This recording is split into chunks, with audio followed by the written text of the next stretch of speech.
ಹಿಂದೂ ಅವಹೇಳನ ಮೋದಿಗೆ ಪಂಚ್. ರಾಗ ವಿರುದ್ಧ ಕೇಸರಿ ಕೆಂಡಾಮಂಡಲ. ಕೈಗೆ ಸಿಕ್ಕಿದ್ರೆ ಕೆನ್ನಿಗೆ ಬಾರಿಸೇ ಬಿಡ್ತಿದ್ರ. ರಾಹುಲ್ಗೆ ಹಿಂದೂ ಹೊಡೆತ.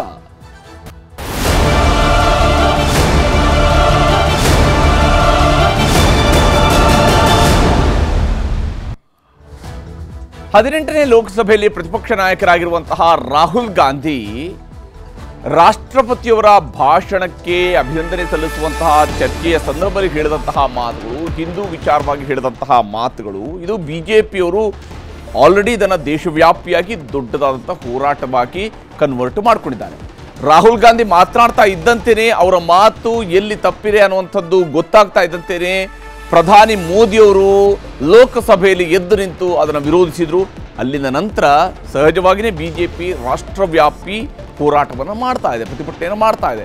ಆದರೆ ಇದು ಯಾವ ಲೆವೆಲ್ಗೆ ಹೋಗಿದೆ ಅಂದರೆ ರಾಹುಲ್ ಕೆನ್ನೆಗೆ 2 ಬಾರಿಸಬೇಕು ಅಂತ ಬಿಜೆಪಿ ಶಾಸಕ ಹೇಳಿದ್ದಾರೆ. ರಾಹುಲ್ ಟೀಕಿಸುವ ಭರದಲ್ಲಿ ಯಾವ್ಯಾವ ಸ್ವರೂಪದ ಮಾತುಗಳು ಬಂದಿದ್ದಾವೆ ಅನ್ನೋದನ್ನು ಕೂಡ ನಾವು ನೋಡಬೇಕು. ಆಲ್ರೆಡಿ ಅಹಮದಾಬಾದಲ್ಲಿ ಹೇಗೆ ಕಾಂಗ್ರೆಸ್ನ ಕಚೇರಿಗೆ ಕಲ್ಲು ತೂರಾಟವನ್ನು ನಡೆಸಿರುವಂತಹ ಘಟನೆಯೂ ಕೂಡ ನಡೆದಿದೆ. ಇಲ್ಲಿ ಮಂಗಳೂರಿನಲ್ಲಿ ಹೇಳ್ತಾರೆ, ಇಲ್ಲ ರಾಹುಲ್ ಗಾಂಧಿಯ ಕೆನ್ನೆಗೆ ಬಾರಿಸಬೇಕಿತ್ತು ಅನ್ನೋಂಥ ಮಾತನ್ನು ಹೇಳಿದ್ದಾರೆ. ಅಲ್ಲಿ ಹೇಳಿರುವಂಥ ಮಾತುಗಳು ಲೋಕಸಭೆಯಲ್ಲಿ ಹಿಂದೂ ಧರ್ಮ, ಹಿಂದೂ ದೇವರ ಬಗ್ಗೆ ರಾಹುಲ್ ಗಾಂಧಿ ಅವರು ಮಾತನಾಡಿರುವಂತಹ ವಿಚಾರವನ್ನೇ ಮುಂದಿಟ್ಟುಕೊಂಡು, ಅಂದರೆ ಬಹಳ ಮುಖ್ಯವಾಗಿ ರಾಹುಲ್ ಗಾಂಧಿ ಅವತ್ತು ಬಿಜೆಪಿಯವರನ್ನ ಟೀಕೆ ಮಾಡ್ತಾ ಇದ್ರು. ನೀವು ಮಾತ್ರ ಹಿಂದುತ್ವ ಅಥವಾ ಹಿಂದೂಗಳ ಸಂಪೂರ್ಣವಾದಂತಹ ಪ್ರತಿನಿಧಿಗಳು ನೀವಲ್ಲ ಅಂತೇಳಿ ಆ ಹೇಳುವ ಸಂದರ್ಭದಲ್ಲಿ ಹಿಂದೂಗಳ ವಿಚಾರಕ್ಕೆ ಸಂಬಂಧಪಟ್ಟಂತೆ ರಾಹುಲ್ ಗಾಂಧಿ ಬಳಸಿದಂತಹ ಪದಗಳು, ಬಳಸಿರುವಂತಹ ಮಾತುಗಳು ಈಗ ಬಿಜೆಪಿಯವರ ಸಿಟ್ಟಿಗೆ ಕಾರಣ ಆಗಿರುವುದು. ಹಾಗಾದ್ರೆ ರಾಹುಲ್ ಗಾಂಧಿ ಹೇಳಿರೋದು ಏನು ಅನ್ನೋದನ್ನು ನಿಮಗೆ ಮತ್ತೊಮ್ಮೆ ತೋರಿಸ್ತೀನಿ. शिव जी कहते हैं डरो मत, डराओ मत, अभय मुद्रा दिखाते हैं, अहिंसा की बात करते हैं, त्रिशूल को जमीन में गाड़ देते हैं. Here is the religion of Islam. मतलब इस्लाम में भी कहा गया है कि डरना नहीं है. गुरु नानक जी की ओर चलते हैं.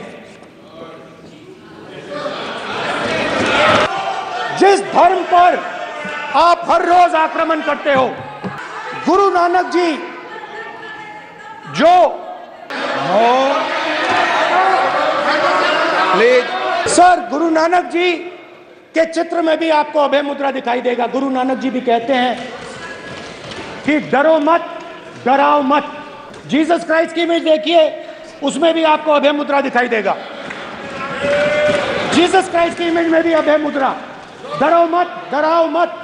और जीसस क्राइस्ट ने कहा कि अगर आपको कोई थप्पड़ मारता है तो दूसरा गाल दिखा दो. उसके बाद बुद्ध भगवान अभय मुद्रा. डरो मत, डराओ मत, अहिंसा. शिव जी कहते हैं डरो मत, डराओ मत, अभय मुद्रा दिखाते हैं, अहिंसा की बात करते हैं, त्रिशूल को जमीन में गाड़ देते हैं. और जो लोग अपने आप को हिंदू कहते हैं वो 24 घंटा हिंसा हिंसा हिंसा, नफरत नफरत नफरत, असत्य सत्य असत्य. ಇನ್ನು ಲೋಕಸಭೆಯಲ್ಲಿ ಮೋದಿ ಮತ್ತು ದೇವರ ಬಗ್ಗೆಯೂ ಕೂಡ ರಾಹುಲ್ ಗಾಂಧಿ ಅವರು ಮಾತನಾಡಿದ್ರು. ಆ ಸಭೆಯಲ್ಲಿ ಅವರು ಏನು ಹೇಳಿದ್ರು ಅನ್ನೋದನ್ನು ಕೂಡ ನಿಮಗೆ ತೋರಿಸ್ತೀನಿ. The Prime Minister, of course, who has a direct connection with God, speaks directly to God. Yes, the Paramatma speaks to Modi ji's Atma directly. Unlike with all humans, we are all biological. We are born, we die, but the Prime Minister is a non-biological being.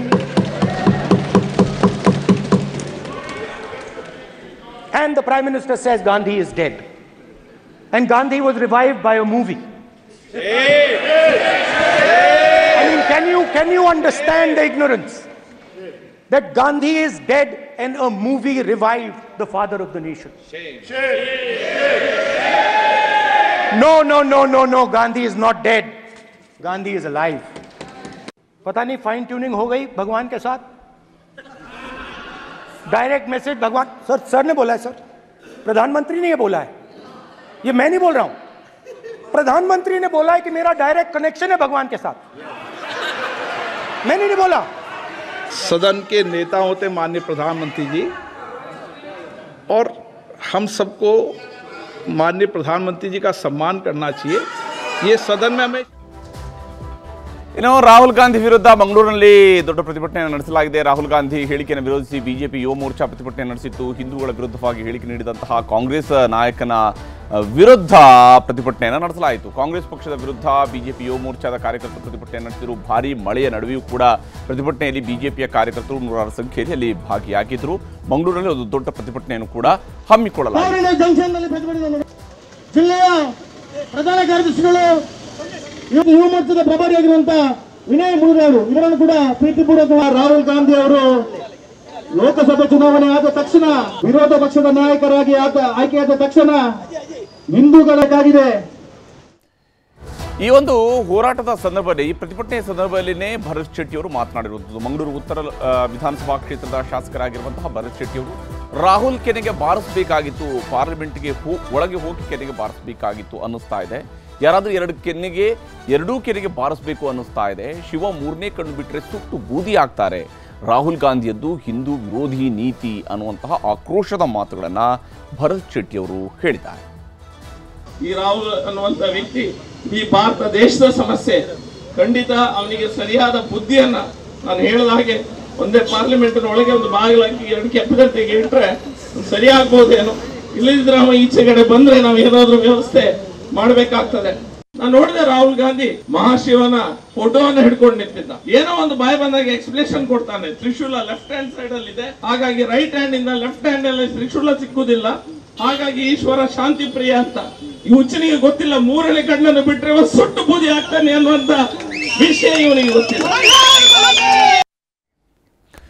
ಸ್ವತಃ ಮಂಗಳೂರು ಉತ್ತರ ವಿಧಾನಸಭಾ ಕ್ಷೇತ್ರದ ಶಾಸಕರಾಗಿರುವಂತಹ doctor Bharat Shetty ಅವರ ಮಧ್ಯೆ ನೇರ ಸಂಪರ್ಕದಲ್ಲಿ join ಆಗಿದ್ದಾರೆ. Doctor Bharat Shetty ಅವರೇ, ಲೋಕಸಭೆಯಲ್ಲಿ ಯಾರಾದರೂ ಮಾತನಾಡುವಂಥ ಸಂದರ್ಭದಲ್ಲಿ ನಿಮ್ಗೆ ಇಷ್ಟ ಆಗಿಲ್ಲ ಅಂತ ಹೇಳಿದಾಗ ಅಥವಾ ಅವರು ತಪ್ಪೇ ಮಾತಾಡಿದ್ರು ಅಂತ ಹೇಳಿದ್ರೆ ಹೋಗಿ ಕೆನ್ನೆಗೆ ಬಾರಿಸುವಂಥದ್ದೇ ಪದ್ಧತಿನ ಪ್ರತಿಪಕ್ಷ ನಾಯಕರಿಗೂ ಕೂಡ ಸಮಾಧಾನ ಅಂತ ಇರ್ತದೆ. ಮಕ್ಕಳಿಗೆ ನಾವು ಹೇಳ್ತೇವೆ ಎಲ್ಲಾ ಭಾಷೆ ಇದು ಒಂದ್ಸರಿ ಅಲ್ಲ, ಇದು ರಿಪೀಟ್ ಅಫೆಂಡರ್. ಇದು ಮೊದಲನೇ ಸತಿ ಅಲ್ಲ, ಹಿಂದಿಂದ ಸಹ ಹಿಂದೂ ಒಂದು ಸಂಸ್ಕೃತಿಯ ಬಗ್ಗೆ, ಹಿಂದೂಗಳ ಬಗ್ಗೆ ಹಿಂದೆ ಸ್ಯಾಫ್ರನ್ ಟೆರರ್ ಅಂತ ತಗೊಂಡ್ಬಂದ.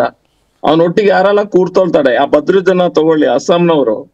ಆಮೇಲೆ ಭಾಷಣದಲ್ಲಿ ಹೇಳ್ತಾರೆ, ರಾಹುಲ್ ಗಾಂಧಿಯ ಫ್ರೆಂಡ್ ಅವ ಭಾಷಣದಲ್ಲಿ ಹೇಳ್ತಾರೆ ಹಿಂದೂಗಳ ಮೇಲೆ ನೀವು ಅಟ್ಯಾಕ್ ಮಾಡ್ಬೇಕು ಅನ್ನುವಂತ ಭಾಷಣದಲ್ಲಿ ಓಪನ್ ಆಗಿ ಹೇಳ್ತಾರೆ.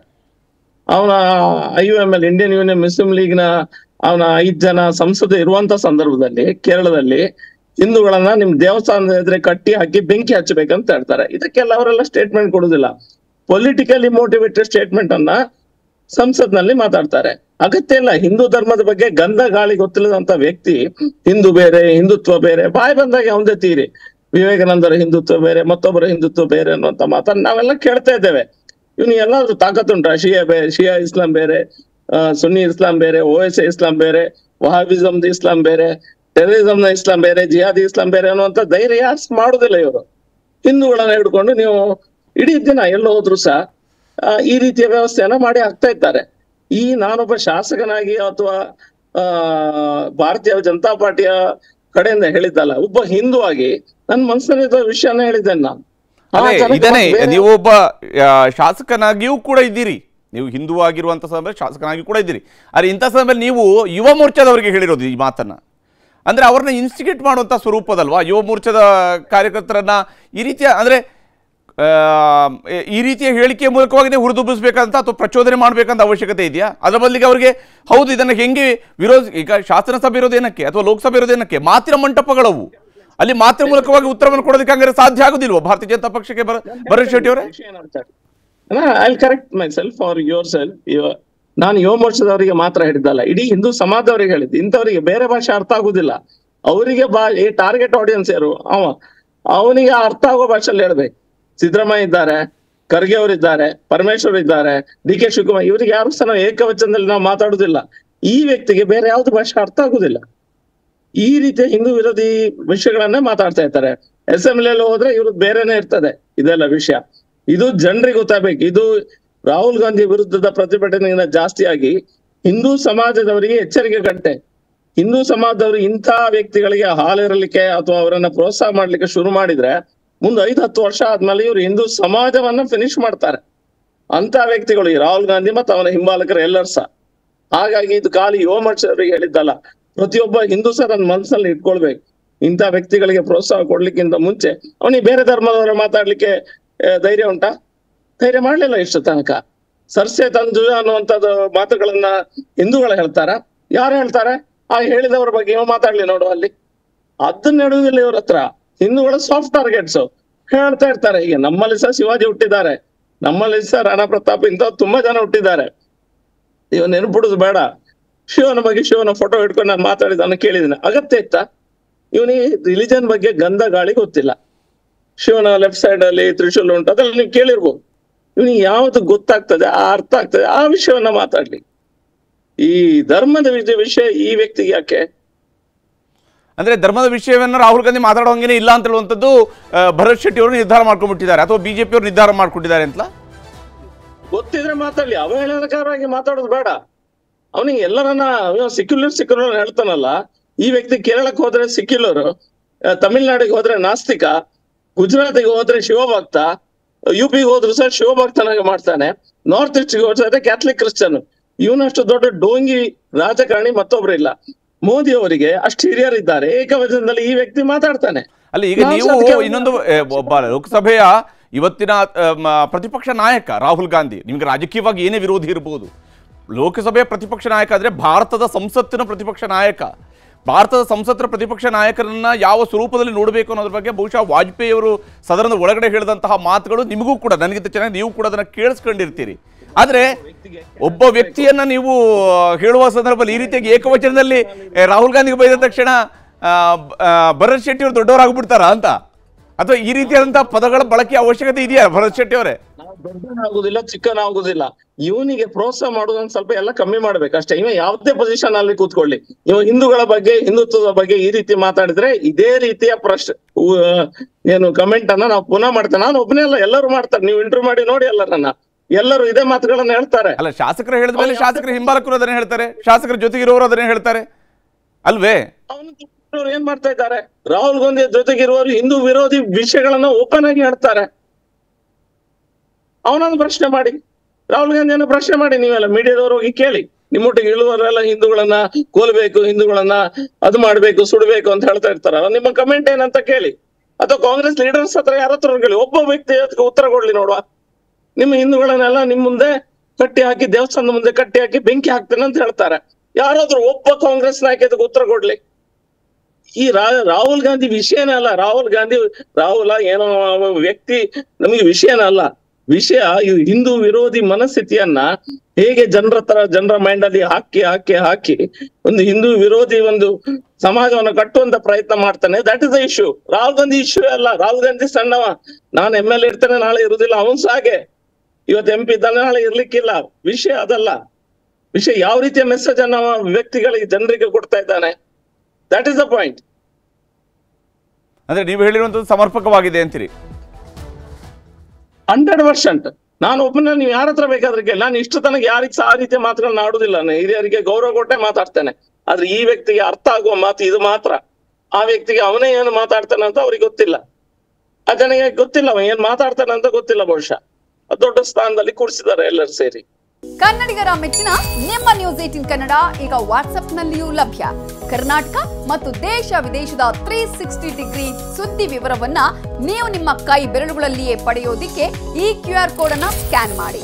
ನಮ್ಮ ಚಾನೆಲ್ ಅನ್ನ ಫಾಲೋ ಮಾಡಿ, ನೋಟಿಫಿಕೇಶನ್ ಆನ್ ಮಾಡಿ.